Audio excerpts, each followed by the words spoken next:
the Mahabharata of Krishna-Dwaipayana Vyasa. Translated into English prose from the original Sanskrit text by Pratap Chandra Roy C.I.E. This free ebook has been downloaded from holybooks.com. Vana Parva. Section 62, Nalopakyana Parva continued. Nala said, "Surely, thy father's kingdom is as my own. But thither I will not, by any means, repair in this extremity. Once I appeared there in glory, increasing thy joy. How can I go there now in misery, augmenting thy grief?" Vrihadasva continued, saying this again and again unto Damayanti. King Nala, wrapped in half a garment, comforted his blessed wife. And both attired in one cloth and wearied with hunger and thirst, in course of their wanderings, at last they came to a sheltered shed for travellers. And arrived at this place, the king of the Nishadhas sat down on the bare earth with the princes of Vidarbha.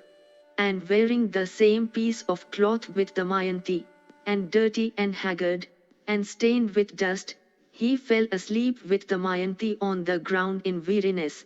And suddenly plunged in distress, the innocent and delicate Damayanti, with every mark of good fortune, fell into a profound slumber. And, O monarch, while she slept, Nala, with heart and mind distraught, could not slumber calmly as before. And reflecting on the loss of his kingdom, the desertion of his friends, and his distress in the woods, he thought within himself, "What availeth my acting thus? And what if I act not thus? Is death the better for me now? Or should I desert my wife? She is truly devoted to me and suffereth this distress for my sake. Separated from me, she may perchance wander to her relatives. Devoted as she is to me, if she stayeth with me, distress will surely be hers, while it is doubtful, if I desert her. On the other hand, it is not unlikely that she may even have happiness some time." Reflecting upon this repeatedly, and thinking of it again and again, he concluded, "O monarch, that the desertion of Damayanti was the best course for him. And he also thought of high fame and auspicious fortune, and devoted to me, her husband, she is incapable of being injured by anyone on the way on account of her energy." Thus his mind, that was influenced by the wicked Kali, dwelling upon Damayanti, was made up for deserting her. And then thinking of his own want of clothing, and of her being clad in a single garment, he intended to cut off for himself one half of Damayanti's attire. And he thought, "How shall I divide this garment, so that my beloved one may not perceive?" And thinking of this, the royal Nala began to walk up and down that shed. And, O Bharata, pacing thus to and fro, he found a handsome sword lying near the shed, unsheathed. And that repressor of foes, having, with that sword cut off one half of the cloth, and throwing the instrument away, left the daughter of Vidarbha insensible in her sleep and went away. But his heart failing him, the king of the Nishadhas returned to the shed, and seeing Damayanti again, burst into tears. And he said, "Alas! That beloved one of mine whom neither the god of wind nor the sun had seen before, even she sleepeth today on the bare earth, like one forlorn, clad in this severed piece of cloth, and lying like one distracted. How will the beauteous one of luminous smiles behave when she awaketh? How will the beautiful daughter of Bhima, devoted to her lord, all alone and separated from me, wander through these deep woods inhabited by beasts and serpents? O blessed one, may the Adityas and the Vasis, and the twin Aswins together with the Mangyutas protect thee, thy virtue being thy best guard." And addressing thus his dear wife, peerless on earth in beauty, Nala strove to go, reft of reason by Kali. Departing and still departing, King Nala returned again and again to that shed, dragged away by Kali but drawn back by love. And it seemed as though the heart of the wretched king was rent in twain, and like a swing, he kept going out from cabin and coming back into it. At length, after lamenting long and piteously, Nala, stupefied and bereft of sense by Kali, went away, forsaking that sleeping wife of his. Reft of reason through Kali's touch, and thinking of his conduct, the king departed in sorrow, leaving his wife alone in that solitary forest. Thus ends the 62nd section in the Nalopakyana Parva of the Vana Parva. Section 63, Nalopakyana Parva continued. Vrihadasva said, O king, after Nala had gone away, the beauteous Damayanti, now refreshed, timorously awoke in that lonely forest. And, O mighty monarch, not finding her lord Nashadha, afflicted with grief and pain, she shrieked aloud in fright, saying, O Lord! O mighty monarch!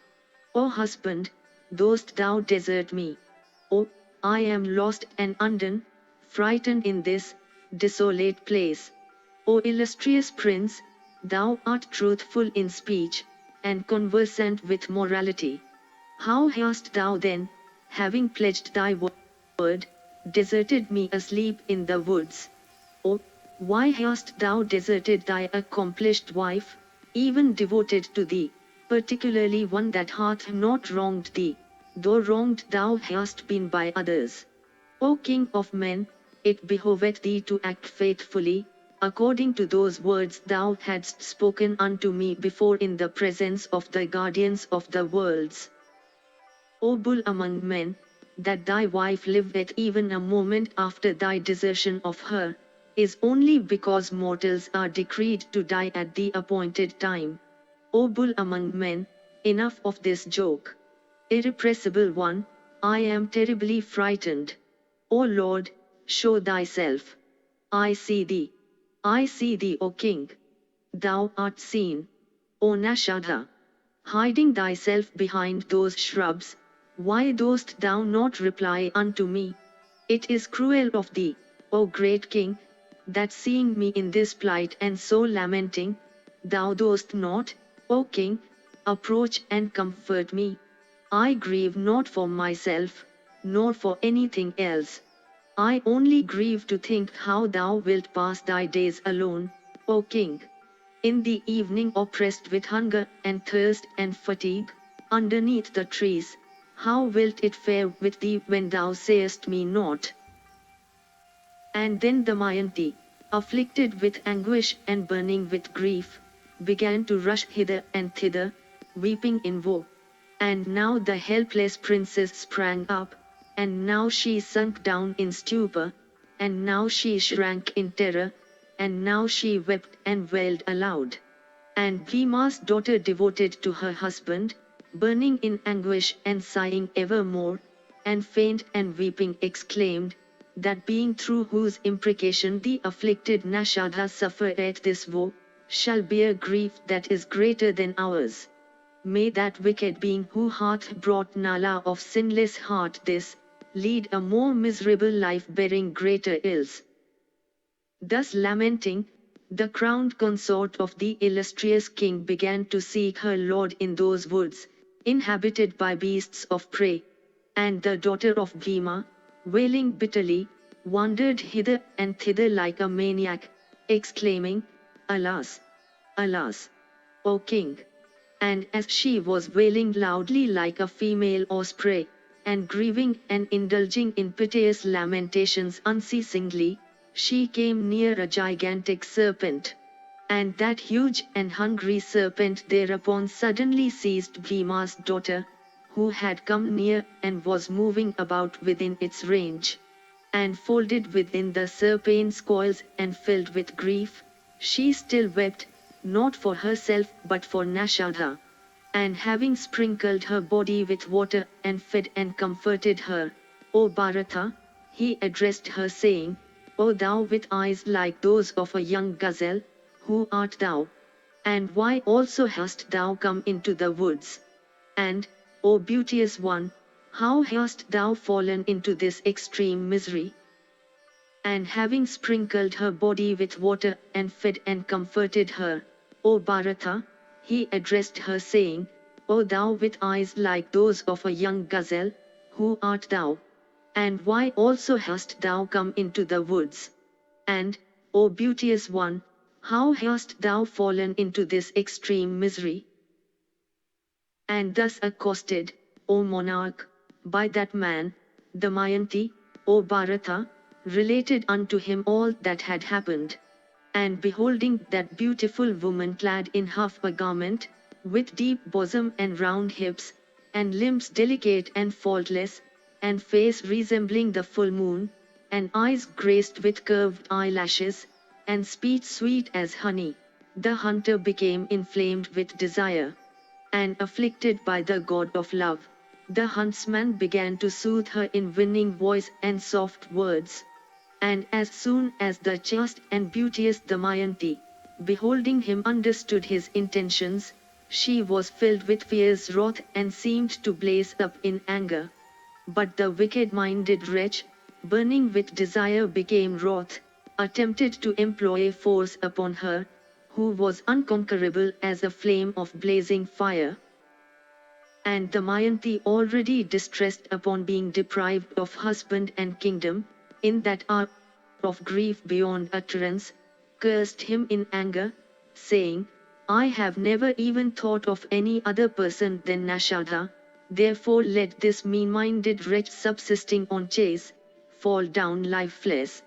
And as soon as she said this, the hunter fell down lifeless upon the ground, like a tree consumed by fire.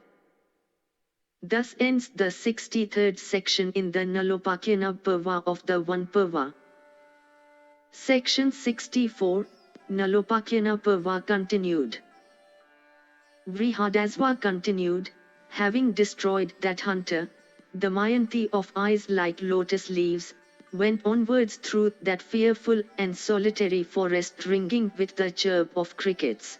And it abounded with lions and leopards, and rurus and tigers, and buffaloes and bears, and deer. And it swarmed with birds of various species, and was infested by thieves and mlecha tribes. And it contained salas and bamboos and dhavas, and aswatthas and tindukas and ingudas, and kimsukas and arjunas, and nimvas and tynices, and silmalas and jambas, and mango trees and lodhras, and the catechu and the cane, and padmakas and amalkas, and plakshas and kadamvas, and uldumvaras and vadaris, and vilvas and baniyans, and pialas and palms, and date trees and haritakas, and vibhitakas. And the princes of Vidarbha saw many mountains containing ores of various kinds, and groves resounding with the notes of winged choirs, and many glens of wondrous sight, and many rivers and lakes and tanks, and various kinds of birds and beasts. And she saw numberless snakes and goblins and rakshasas of grim visage, and pools and tanks and hillocks, and brooks and fountains of wonderful appearance. And the princes of Vidarbha saw their herds of buffaloes, and boars and bear, as well as serpents of the wilderness. And safe in virtue and glory and good fortune and patience, Damayanti wandered through those woods alone, in search of Nala. And the royal daughter of Bhima, distressed only at her separation from her lord, was not terrified at aught in that fearful forest. And, O king, seating herself down upon a stone and filled with grief, and every limb of hers trembling with sorrow on account of her husband, she began to lament thus, O king of the Nishadhas, O thou of broad chest and mighty arms, whither hast thou gone, O king, leaving me in this lone forest? O hero, having performed the Ashwamedha and other sacrifices, with gifts in profusion unto the Brahmanas, why hast thou, O tiger among men, played false with me alone. O best of men, O thou of great splendor, it behoveth thee, O auspicious one, to remember what thou didst declare before me, O bull among kings. And, O monarch, it behoveth thee also to call to mind what the sky-ranging swans spake in thy presence and in mine. O tiger among men, the four Vedas in all their extent, with the Angas and the Upangas, well studied, on one side, and one single truth on the other, are equal. Therefore, O slayer of foes, it behoveth thee, O Lord of men, to make good what thou didst formerly declare before me. Alas, O hero, O warrior, O Nala, O sinless one, being thine, I am about to perish in this dreadful forest. Oh, wherefore dost thou not answer me? This terrible lord of the forest, of grim visage and gaping jaws, and famishing with hunger, filleth me with fright. Doth it not behove thee to deliver me? Thou wert wont to say always, save thee there existeth not one dear unto me. O blessed one, O king, do thou now make good thy words so spoken before. And, O king, why dost thou not return an answer to thy beloved wife, bewailing and bereft of sense, although thou lovest her, being loved in return? O king of the earth, O respected one, O represser of foes, O thou of large eyes, why dost thou not regard me, emaciated, and distressed and pale, and discolored, and clad in a half piece of cloth, and alone, and weeping, and lamenting like one forlorn, and like unto a solitary doe separated from the herd? O illustrious sovereign, it is I, Damayanti, devoted to thee, who, alone in this great forest, address thee. Wherefore then dost thou not reply unto me? O, I do not behold thee today on this mountain, O chief of men, O thou of noble birth and character with every limb possessed of grace. In this terrible forest, haunted by lions and tigers, O king of the Nishadas, O foremost of men, O enhancer of my sorrows, wishing to know whether thou art lying down, or sitting, or standing, or gone, whom shall I ask, distressed and woe-stricken on thy account, saying, hast thou seen in this woods the royal Nala? Of whom shall I in this forest enquire after the departed Nala, handsome and of high soul, and the destroyer of hostile arrays? From whom shall I today hear the sweet words, viz., that royal Nala, of eyes like lotus leaves, whom thou seekest, is even here. Yonder cometh the forest king, that tiger of graceful mien, furnished with 4 teeth and prominent cheeks. Even him will I accost fearlessly, thou art the lord of all animals, and of this forest the king. Know me for Damayanti, the daughter of the king of the Vidarbhas, and the wife of Nala, destroyer of foes, and the king of the Nishadas. Distressed and woe-stricken, I am seeking my husband alone in these woods. Do thou, O king of beasts, comfort me with news of Nala, if thou hast seen him. Or, O lord of the forest, if thou cannot speak of Nala, do thou then, O best of beasts, devour me and free me from this misery.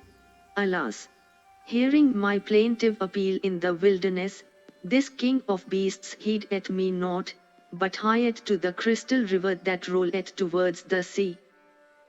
Let me then for tidings of the king, ask this king of mountains, this high and sacred hill, crested with innumerable heaven-kissing and many-hued and beauteous peaks, and abounding in various ores, and decked with gems of divers kinds, and rising like a banner over this broad forest, and ranged by lions and tigers and elephants and boars and bears and stags, and echoing all around with the notes of winged creatures of various species, and adorned with kimsukas and asokas and vakulas and pannagas, with blossoming carnicras, and Dravas and Plakshas, and with streams haunted by waterfowls of every kind, and abounding in crested summits, O sacred one!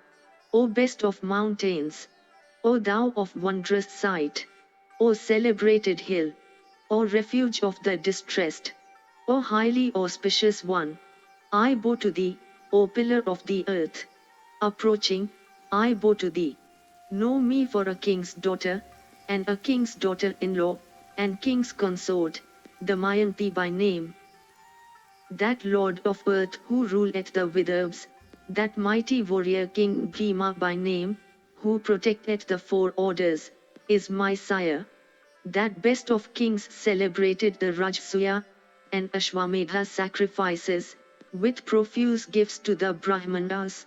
Possessed of beautiful and large eyes, distinguished for devotion to the Vedas, of unblemished character, truth-telling, devoid of guile, gentle, endued with prowess, lord of immense wealth, versed in morality, and pure, he having vanquished all his foes, effectually protecteth the inhabitants of Vidarbha. Know me, O Holy One, for his daughter, thus come to thee. That best of men, the celebrated ruler of the Nishadhas known by the name of Virasena of high fame, was my father-in-law. The son of that king, heroic and handsome and possessed of energy incapable of being baffled, who ruleth well the kingdom which hath descended to him from his father, is named Nala. Know, O mountain, that of that slayer of foes, called also Punyasloka, possessed of the complexion of gold, and devoted to the Brahmanas, and versed in the Vedas, and gifted with eloquence, of that righteous and soma-quaffing and fire-adoring king, who celebrateth sacrifices and is liberal and warlike and who adequately chastiseth criminals, I am the innocent spouse, the chief of his queens, standing before thee. Despoiled of prosperity and deprived of the company of my husband, without a protector, and afflicted with calamity, hither have I come, O best of mountains, seeking my husband. Hast thou, O foremost of mountains, with thy hundreds of peaks towering into the sky, seen King Nala in this frightful forest? Hast thou seen my husband, that ruler of the Nishadhas, the illustrious Nala, with the tread of a mighty elephant, endued with intelligence, long-armed, and of fiery energy, possessed of prowess and patience and courage and high fame? Seeing me bewailing alone, overwhelmed with sorrow, wherefore, O best of mountains, dost thou not today soothe me with thy voice, as thy own daughter in distress? O hero, O warrior of prowess, O thou versed in every duty, O thou adhering to truth, O Lord of the earth, if thou art in this forest, then, O King, reveal thyself unto me.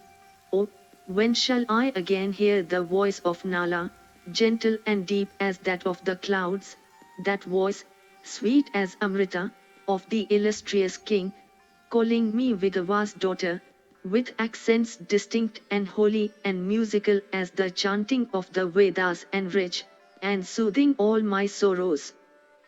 O king, I am frightened. Do thou, O virtuous one, comfort me. Having addressed that foremost of mountain thus, Damayanti then went in a northerly direction. And having proceeded 3 days and nights, that best of women came to an incomparable penance grove of ascetics, resembling in beauty a celestial grove. And the charming asylum she beheld was inhabited and adorned by ascetics like Vasishtha and Bhrigu and Atri, self-denying and strict in diet, with minds under control, endued with holiness, some living on water, some on air and some on fallen leaves, with passions in check, eminently blessed, seeking the way to heaven, clad in barks of trees and deerskins, and with senses subdued. And beholding that hermitage inhabited by ascetics, and abounding in herds of deer and monkeys, Damayanti was cheered. And that best of women, the innocent and blessed Damayanti, with graceful eyebrows, and long tresses, with lovely hips and deep bosom, and face graced with fine teeth and with fine black and large eyes, in her brightness and glory entered that asylum. And saluting those ascetics grown old in practicing austerities, she stood in an attitude of humility. And the ascetics living in that forest, said, "Welcome." And those men of ascetic wealth, paying her due homage, said, "Sit ye down, and tell us what we may do for thee." That best of women replied unto them, saying, "Ye sinless and eminently blessed ascetics, is it well with your austerities, and sacrificial fire, and religious observances, and the duties of your own order? And is it well with the beasts and birds of this asylum?" And they answered, "O beauteous and illustrious lady, prosperity attendeth us in every respect. But, O thou of faultless limbs, tell us who thou art, and what thou seekest. Beholding thy beauteous form and thy bright splendor, we have been amazed. Cheer up and mourn not. Tell us, O blameless and blessed one, art thou the presiding deity of this forest, or of this mountain, or of this river?" Damayanti replied unto those ascetics, saying, "O Brahmanas, I am not the goddess of this forest, or of this mountain, or of this stream. O rishis of ascetic wealth, know that I am a human being. I will relate my history in detail. Do ye listen to me. There is a king, the mighty ruler of the Vidarbhas, Bhima by name. O foremost of regenerate ones, know me to be his daughter. The wise ruler of the Nishadas, Nala by name, of great celebrity, heroic and ever victorious in battle and learned, is my husband.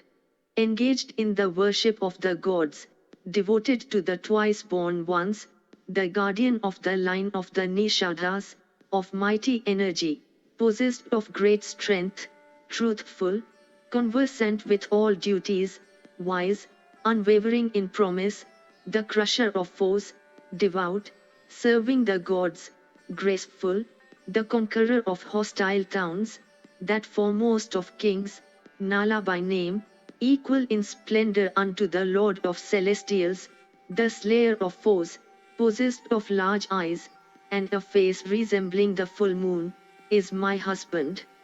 The celebrator of great sacrifices, versed in the Vedas and their branches, the destroyer of enemies in battle, and like unto the sun and the moon in splendor, is he.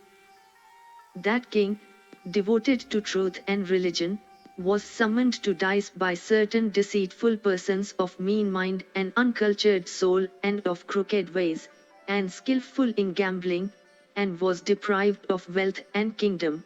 Know that I am the wife of that bull among kings, known to all by the name of Damayanti, anxious to find out my missing lord.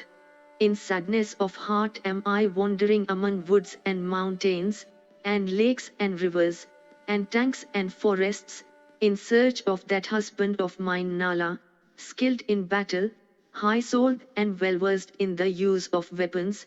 O Hearth King Nala, the lord of the Nishadas, come to this delightful asylum of your holy selves. It is for him, O Brahmanas, that I have come to this dreary forest full of terrors and haunted by tigers and other beasts. If I do not see King Nala within a few days and nights, I shall seek my good by renouncing this body. Of what use is my life without that bull among men? How shall I live afflicted with grief on account of my husband?"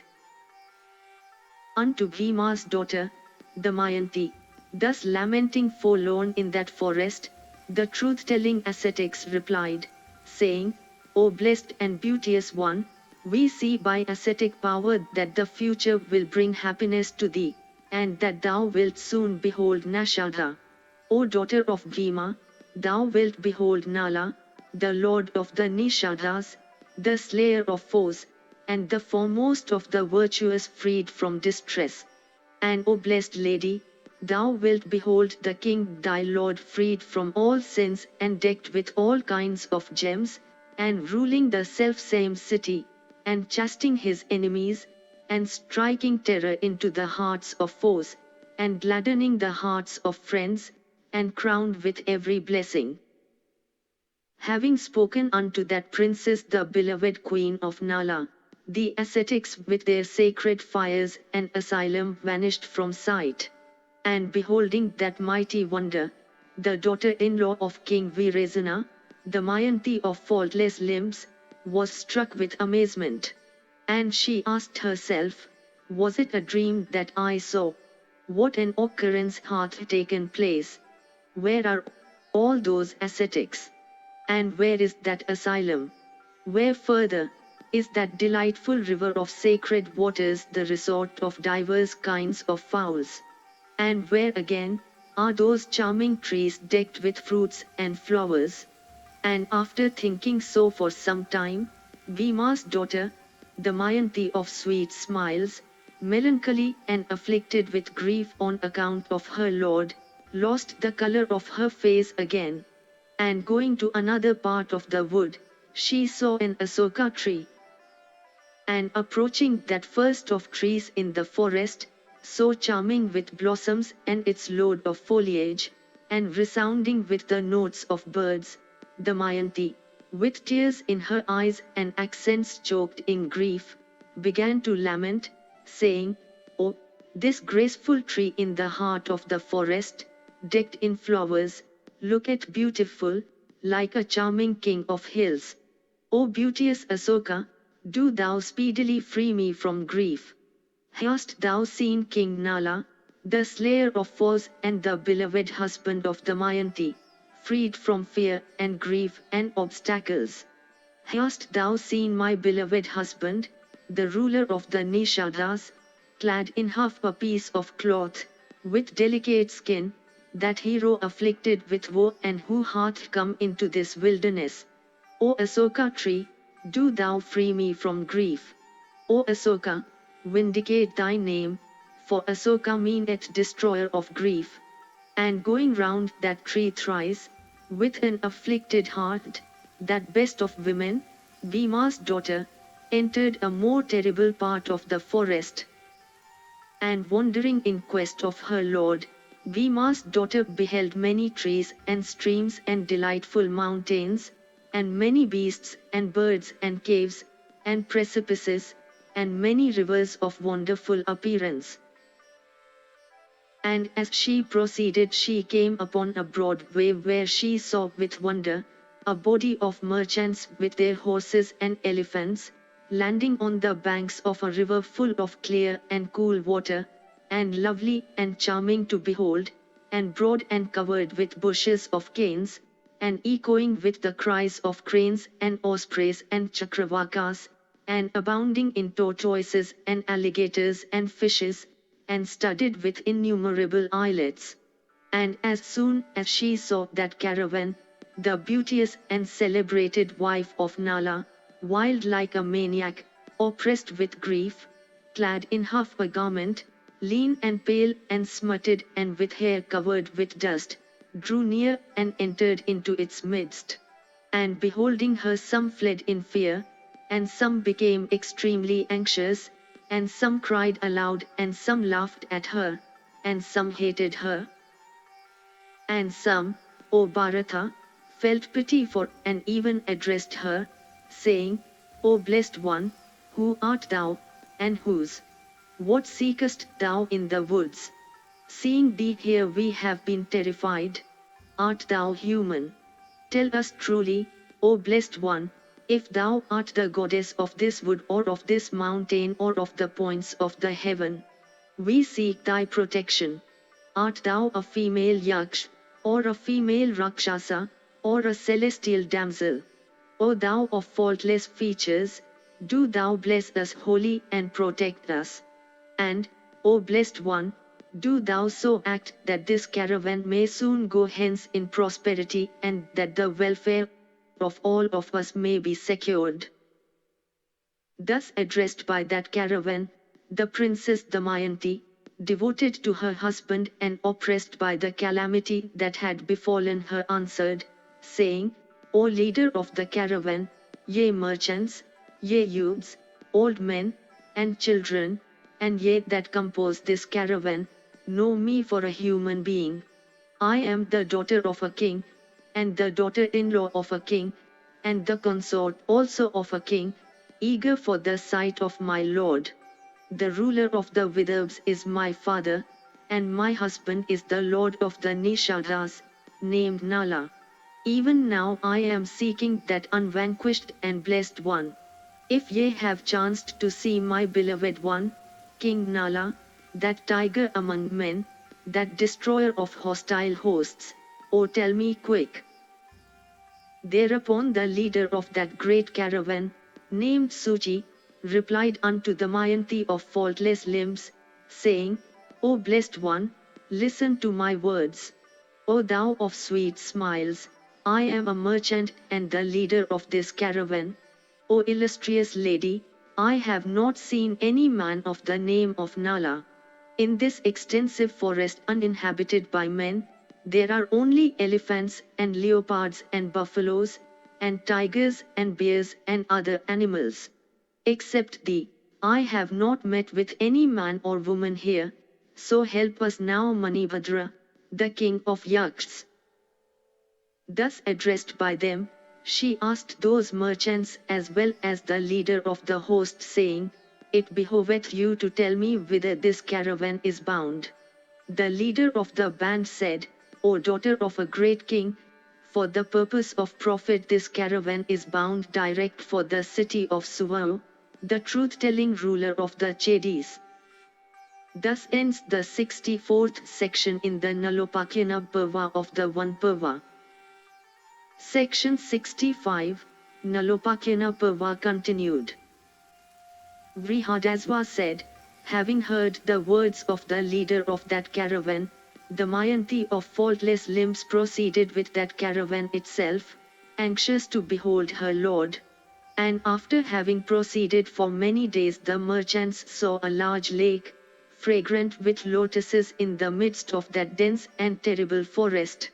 And it was beautiful all over and exceedingly delightful, with banks abounding in grass and fuel and fruits and flowers. And it was inhabited by various kinds of fowls and birds and full of water that was pure and sweet. And it was cool and capable of captivating the heart. And the caravan, worn out with toil, resolved to halt there. And with the permission of their leader, they spread themselves around those beautiful woods. And that mighty caravan, finding it was evening, halted at that place. And it came to pass that at the hour of midnight, when everything was hushed and still, and the tired caravan had fallen asleep, a herd of elephants in going towards a mountain stream to drink of its water, befouled by their temporal juice, saw that caravan as also the numerous elephants belonging to it. And seeing their domesticated fellows, the wild elephants, infuriated and with the temporal juice trickling down, rushed impetuously on the former with the intention of killing them. And the force of the rush of those elephants was hard to bear, like the impetuosity of peaks loosened from mountain summits rolling towards the plain. The rushing elephants found the forest paths to be all blocked up, for the goodly caravan was sleeping, obstructing the paths around that lake of lotuses. And the elephants all of a sudden began to crush the men lying insensible on the ground. And uttering cries of, "Oh and alas!" the merchants, blinded by sleep, fled, in order to escape that danger, to copses and woods for refuge. And some were slain by the tusks, and some by the trunks, and some by the legs of those elephants. And innumerable camels and horses were killed, and crowds of men on foot, running in fright, killed one another. And uttering loud cries, some fell down on the ground, and some in fear climbed on trees, and some dropped down. down on uneven ground. And, O king, thus accidentally attacked by that large herd of elephants, that goodly caravan suffered a great loss. And there arose a tremendous uproar calculated to frighten the three worlds. Lo! A great fire hath broken out. Rescue us! Do ye speedily fly away? Why do ye fly? Take the heaps of jewels scattered around. All this wealth is a trifle. I do not speak falsely, I tell you again, exclaimed someone. Think on my words, O ye distracted ones. With such exclamation they ran about in fright. And Damayanti awoke in fear and anxiety, while that terrible slaughter was raging there. And beholding that slaughter, capable of awaking the fear of all the worlds, and which was so unforeseen, the damsel of eyes like lotus leaves rose up, wild with fright, and almost out of breath. And those of the caravan that had escaped unhurt, met together, and asked one another, of what deed of ours is this the consequence? Surely, we have failed to worship the illustrious Manibhadra, and likewise the exalted and graceful wise Ravana, the king of the Yaksh. Perhaps, we have not worshipped the deities that cause calamities, or perhaps, we have not paid them the first homage. Or, perhaps, this evil is the certain consequence of the birds we saw. Our stars are not unpropitious. From what other cause, then hath this disaster come? Others, distressed and bereft of wealth and relatives, said, that maniac-like woman who came amongst this mighty caravan in guise that was strange and scarcely human, alas, it is by her that this dreadful illusion had been prearranged. Of a certainty, she is a terrible Rakshasa or a Yaksh or a Pisacha woman. All this evil is her work, what need of doubts? If we again see that wicked destroyer of merchants, that giver of innumerable woes, we shall certainly slay that injurer of ours, with stones and dust and grass and wood and cuffs. And hearing these dreadful words of the merchants, Damayanti, in terror and shame and anxiety, fled into the woods apprehensive of evil. And reproaching herself she said, Alas! Fierce and great is the wrath of God on me. Peace followeth not in my track. Of what misdeed is this the consequence? I do not remember that I did ever so little a wrong to anyone in thought, word, or deed. Of what deed, then, is this the consequence? Certainly, it is on account of the great sins I had committed in a former life that such calamity hath befallen me, viz., the loss of my husband's kingdom, his defeat at the hands of his own kinsmen, this separation from my lord and my son and daughter, this my unprotected state, and my presence in this forest abounding in innumerable beasts of prey. The next day, O king, the remnant of that caravan left the place bewailing the destruction that had overtaken them and lamenting for their dead brothers and fathers and sons and friends. And the princes of Vidarbha began to lament, saying, Alas! What misdeed have I perpetrated? The crowd of men that I obtained in this lone forest, hath been destroyed by a herd of elephants, surely as a consequence of my ill luck. Without doubt, I shall have to suffer misery for a long time. I have heard from old men that no person dieth array his time. It is for this that my miserable self hath not been trodden to death by that herd of elephants.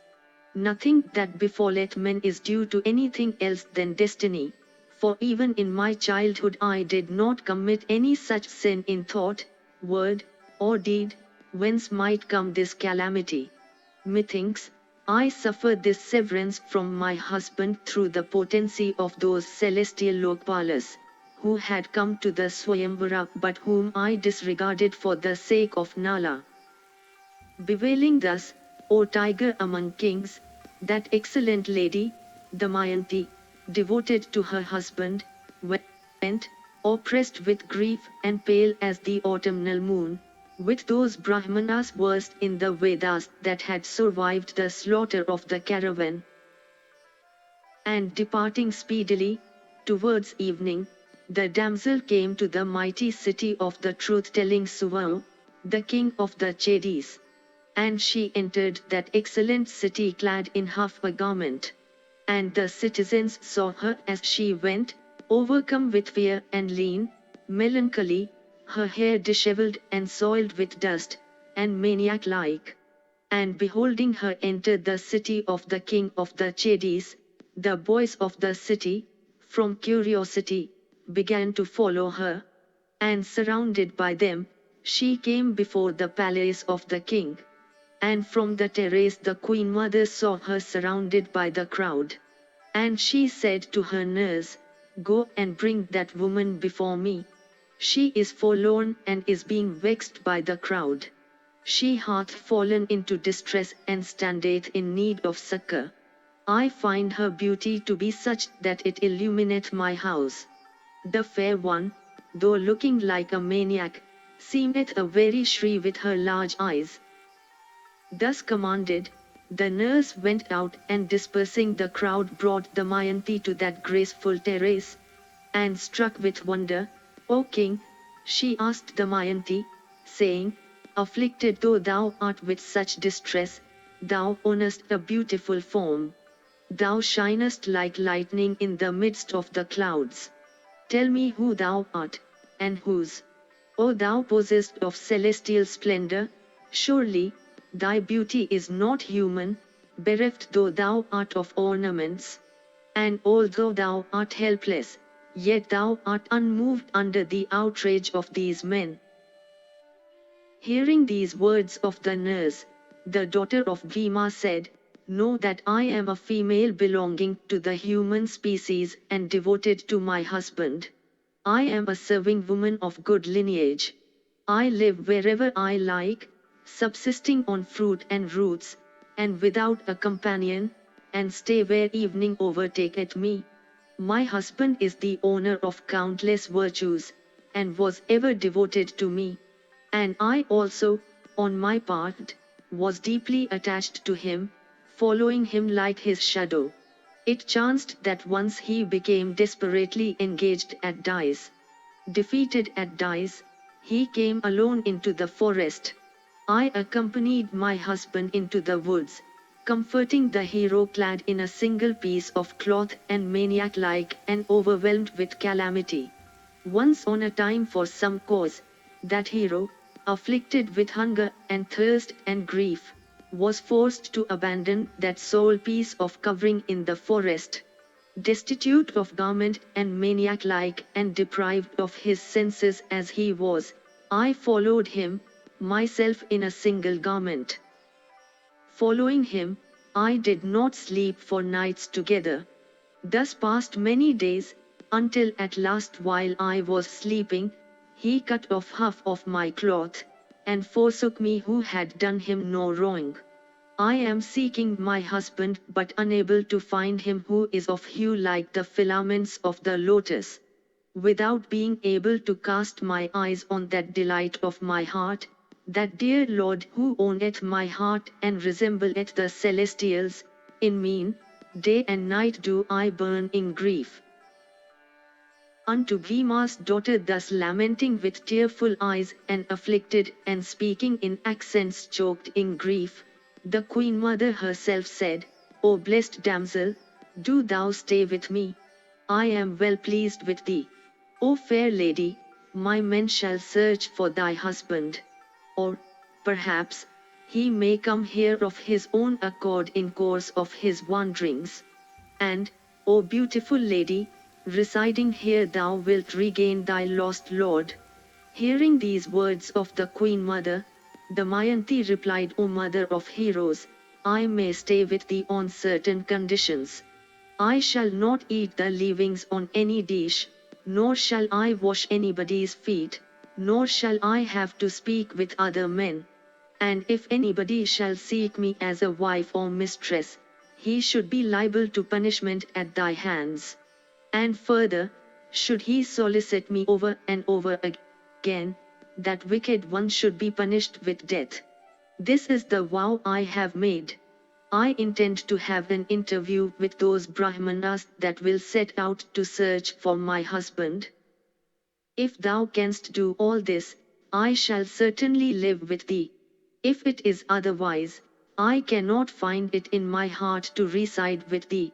The Queen Mother answered her with a glad heart, saying, I will do all this. Thou hast done well in adopting such a vow.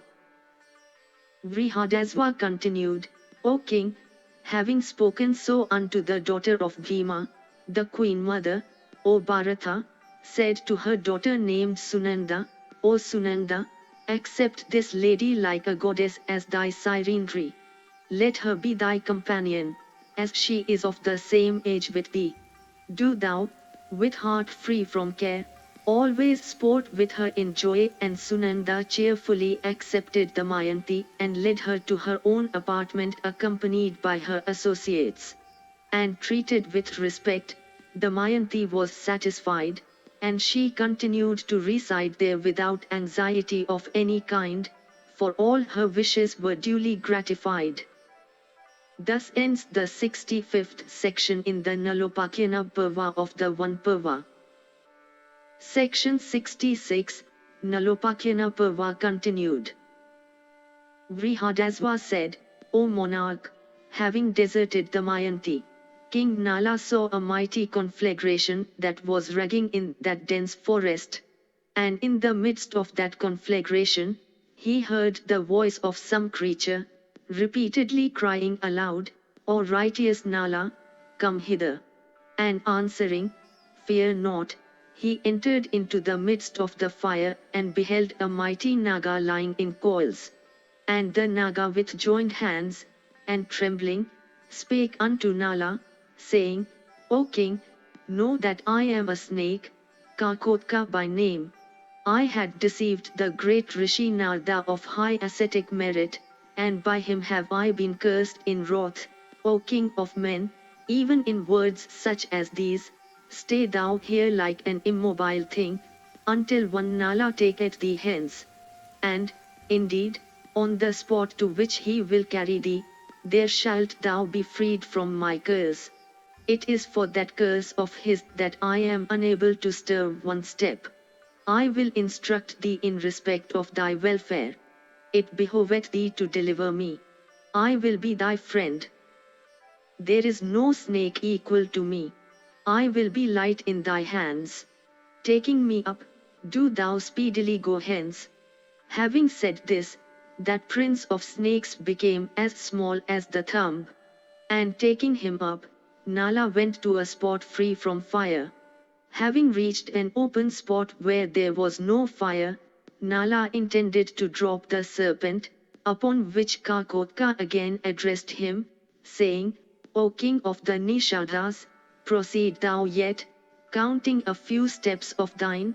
Meanwhile, O mighty armed one, I will do thee great good. And as Nala began to count his steps, the snake bit him at the 10th step. And, lo! As he was bit, his form speedily underwent a change. And beholding his change of form, Nala was amazed. And the king saw the snake also assume his own form. And the snake Calcutta, comforting Nala, spake unto him, I have deprived thee of thy beauty, so that people may not recognize thee. And, O Nala, he by whom thou hast been deceived and cast into distress, shall dwell in thee tortured by my venom. And, O monarch, as long as he doth not leave thee, he will have to dwell in pain in thy body with thee every limb filled with my venom. And, O ruler of men, I have saved from the hands of him who from anger and hate deceived thee, perfectly innocent though thou art and undeserving of wrong. And, O tiger among men, through my grace, thou shalt have no longer any fear from animals with fangs, from enemies, and from Brahmanas also versed in the Vedas, O king. Nor shalt thou, O monarch, feel pain on account of my poison. And, O foremost of kings, thou shalt be ever victorious in battle. This very day, O Prince, O Lord of Nishadas, go to the delightful city of Ayodhya, and present thyself before Rituparna skilled in gambling, saying, I am a charioteer, Vahuka by name. And that king will give thee his skill in dice for thy knowledge of horses. Sprung from the line of Ikshvaku, and possessed of prosperity, he will be thy friend. When thou wilt be an adept at dice, thou shalt then have prosperity. Thou wilt also meet with thy wife and thy children, and regain thy kingdom. I tell thee this truly. Therefore, let not thy mind be occupied by sorrow. And, O Lord of men, when thou shouldst desire to behold thy proper form, thou shouldst remember me, and wear this garment. Upon wearing this, thou shalt get back thy own form. And saying this, that Naga then gave unto Nala 2 pieces of celestial cloth. And, O son of the Kuru race, having thus instructed Nala, and presented him with the attire, the king of snakes, O monarch, made himself invisible there and then.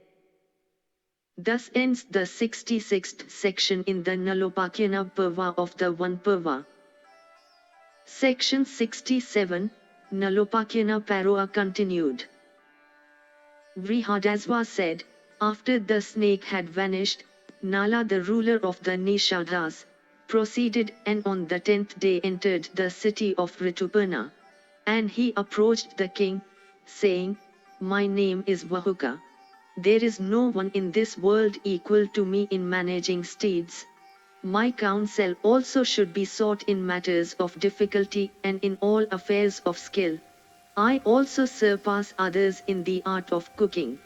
In all those arts that exist in this world, and also in everything difficult of accomplishment, I will strive to attain success. O Rituparna, do thou maintain me. And Rituparna replied, O Vahuka, stay with me. May good happen to thee. Thou wilt even perform all this. I have always particularly desired to be driven fast. Do thou concert such measures that my steeds may become fleet. I appoint thee the superintendent of my stables. Thy pay shall be 10,000 coins. Both Varshnaya and Jivala shall always be under thy direction. Thou wilt live pleasantly in their company. Therefore, O Vahuka, stay thou with me. Vrihadasva continued, thus addressed by the king, Nala began to dwell in the city of Rituparna, treated with respect, and with Varshnaya and Jivala as his companions. And residing there, the king, Nala, remembering the princes of Vidarbha, recited every evening the following sloka, where lieth that helpless one afflicted with hunger and thirst and worn with toil, thinking of that wretch, and upon whom also doth she now wait. And once as the king was reciting this in the night, Jivala asked him saying, O Vahuka, whom dost thou lament thus daily? I am curious to hear it. O thou blessed with length of days, whose spouse is she whom thus lamentest? Thus questioned, King Nala answered him, saying, A certain person devoid of sense had a wife well known to many. That wretch was false in his promises. For some reason that wicked person was separated from her. Separated from her, that wretch wandered about oppressed with woe, and burning with grief he resteth not by day or night. And at night, remembering her, he singeth this sloka. Having wandered over the entire world, he hath at last found a refuge, and undeserving of the distress that hath befallen him, passeth his days, thus remembering his wife. When calamity had overtaken this man, his wife followed him into the woods. Deserted by that man of little virtue, her life itself is in danger. Alone, without knowledge of ways, ill able to bear distress, and fainting with hunger and thirst, the girl can hardly protect her life. And, O friend, she hath been deserted by that man of small fortune and having little sense, with the wide and terrible forest, ever abounding in beasts of prey. Thus remembering Damayanti, the king of the Nishadhas continued to live unknown in the abode of that monarch. Thus ends the 67th section in the Nalopakyana Parva of the Vana Parva.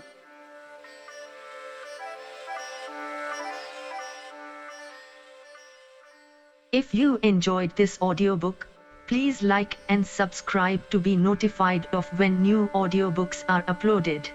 Thank you for listening and learning. Shanti.